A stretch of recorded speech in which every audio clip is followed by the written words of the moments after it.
नमस्ते दोस्तों, 8085 के ट्यूटोरियल के इस सीरीज में आप सभी का स्वागत है। तो इस सेशन में हम मेमोरी का स्कीमेटिक्स और पिन्स देखेंगे। तो ये सेशन 8085 के लिए लिमिटेड नहीं है। आप ये स्कीमेटिक्स और पिन डायग्राम किसी भी दूसरे माइक्रो प्रोसेसर से मेमोरी का इंटरफेस करने के लिए यूज कर सकते हैं। तो इसमें हम मेनली दो चीजें देखेंगे, आपकी रीड और राइटेबल मेमोरी और दूसरा है रीड ओनली मेमोरी। इसमें कौन से पिन्स होते हैं और हम इनको माइक्रो प्रोसेसर के साथ कैसे इंटरफेस कर सकते हैं, ये हम देखेंगे। तो चलिए शुरू करते हैं। तो सबसे पहले मैं पेन चूज कर लेता हूं और कलर चूज कर लेता हूं। तो अभी ये हमारी रीड राइट मेमोरी है, इसको हम डेटा इसमें हम डाल सकते हैं और इससे डेटा ले भी सकते हैं। तो ये मैंने एक सिर्फ सैंपल के लिए आपको बताया है। 2048 बाई 8, तो 8 इसकी बिट लेंथ है। इसका मतलब है कि ये मेमोरी का हर एक जो लोकेशन है उसमें टोटल मिला के 8 बिट्स रह सकते हैं। 1 बाइट रहता है डेटा हर एक लोकेशन में। ओके, और 2048 का मतलब है इसमें टोटल मिला के 2048 डिफरेंट लोकेशंस है।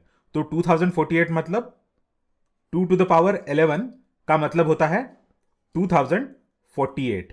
तो इसको एड्रेस करने के लिए हमको टोटल मिला के 11 पिंस की जरूरत होती है। तो A0 से लेके A10 तक 11 पिंस पूरे हो जाते हैं।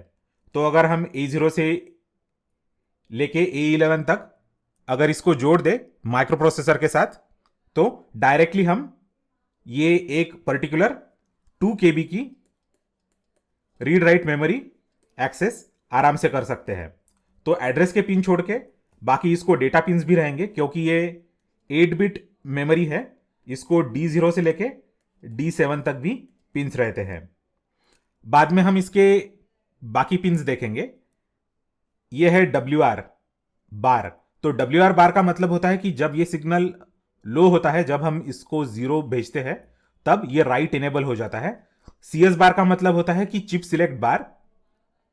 तो इस पूरे के पूरे चिप को इनेबल करने के लिए या सिलेक्ट करने के लिए हमको ये सिग्नल भी 0 करना पड़ता है। और अगर आपको इस चिप में से डेटा रीड करना है तो इस पर्टिकुलर सिग्नल को हमको लो करना पड़ता है। तो इस प्रकार से हम कोई भी रीड राइट मेमोरी एक्सेस कर सकते हैं। तो चलिए अभी आगे बढ़ते हैं और EEPROM की तरफ हम बढ़ते हैं।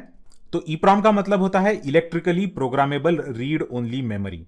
तो ये सिर्फ रीड ओनली मेमोरी है। तो इसमें हमको ये WR बार का सिग्नल नहीं आएगा। बाकी इस पूरी मेमोरी का ऑर्गेनाइजेशन एग्जैक्टली इस मेमोरी की तरह रहेगा। इसमें एड्रेस लाइंस होंगे, क्योंकि ये 2048 नहीं है, ये 4096 है। तो 2^12 इक्वल्स टू 4096। ओके, तो हमको टोटल मिला के 12 एड्रेस पिन्स की जरूरत है। तो A0 से लेके A11 तक एड्रेस पिन्स सफिशिएंट हो जाएंगे। तो अगर हमको इसको डायरेक्टली माइक्रो प्रोसेसर को जोड़ देंगे, तो वैसे यूजुअली करते नहीं है, पर अगर हम इसको कर देंगे तो माइक्रो प्रोसेसर इस 4 KB की मेमोरी को एक्सेस कर सकेगा। ये EEPROM मेमोरी है। तो इसमें ये WR बार सिग्नल नहीं रहेगा, इसमें सिर्फ चिप सिलेक्ट वाला सिग्नल रहेगा और RD बार वाला सिग्नल रहेगा। और ये D0 से लेके D7 तक इसके डेटा पिन्स है जो डेटा इसका आउट सेंड कर देते हैं। तो इस प्रकार से ये राइटेबल मेमोरी और रीडेबल मेमोरी और ये सिर्फ रीड ओनली मेमोरी को हम यूज कर सकते हैं। तो बाकी बहुत बार हमारे माइक्रो प्रोसेसर सिस्टम में क्या होता है कि बहुत सारे चिप्स हम यूज करते हैं। तो सब समझिए, अगर आपकी मेमोरी 64 KB का एड्रेस स्पेस है या आपके माइक्रो प्रोसेसर का 32 KB का एड्रेस स्पेस है, तो हम क्या करते हैं कि 4-4 KB के चिप्स हम यूज करेंगे। सो 8 × 4 इक्वल्स टू 32। तो यूजुअली 4-4 KB के हम चिप्स यूज करके 8 चिप्स यूज करके हम उसकी मेमोरी ऑर्गेनाइज करते हैं और उसके लिए हम एड्रेस डिकोडर वगैरह पूरा का पूरा लॉजिक डिजाइन करते हैं।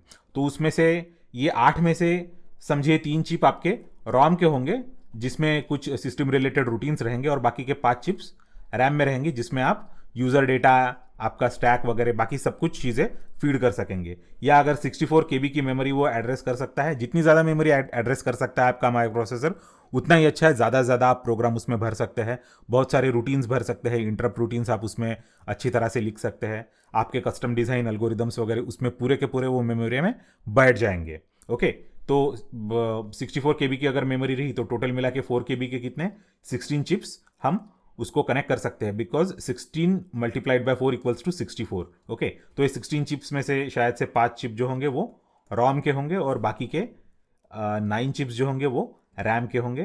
तो इस तरह से हम आराम से कोई भी मेमोरी माइक्रो प्रोसेसर को इंटरफेस कर सकते हैं। तो वो जो इंटरफेसिंग का लॉजिक है उसको हम मेमोरी इंटरफेसिंग बोलते हैं। तो ये तो सिर्फ आपके मेमोरी का पिन डिस्क्रिप्शन वगैरह हो गया। तो यूजुअली जब भी हम रैम या रोम इंटरफेस करेंगे आपके सीपीयू को या माइक्रो प्रोसेसर को, तो ये सारे पिन्स को डिकोड करने का वगैरह लॉजिक हमको लिखना पड़ता है। कस्टम लॉजिक हमको, कस्टम सर्किट हमको पहले कागज़ पे डिज़ाइन करना पड़ता है, उसके बाद उसको हमको पीसीबी पे उसको फैब्रिकेट करना पड़ता है, और बाद में ये सारे पिन्स उसको मतलब ट्रेसिंग वगैरह करके जोड़ना पड़ता है। उसमें मतलब बहुत सारे लोचे हैं, पर हम उसका जो लॉजिक है वो कागज़ पे तैयार करके डिज़ाइन करके देखेंगे। तो इस प्रकार से हम 8085 का मेमोरी इंटरफेसिंग कर सकते हैं।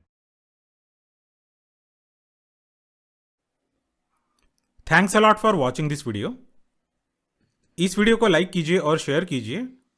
मेरे चैनल को सब्सक्राइब कीजिए और नोटिफिकेशंस के लिए बेल आइकन दबाइए। अगले लेक्चर में फिर मिलेंगे।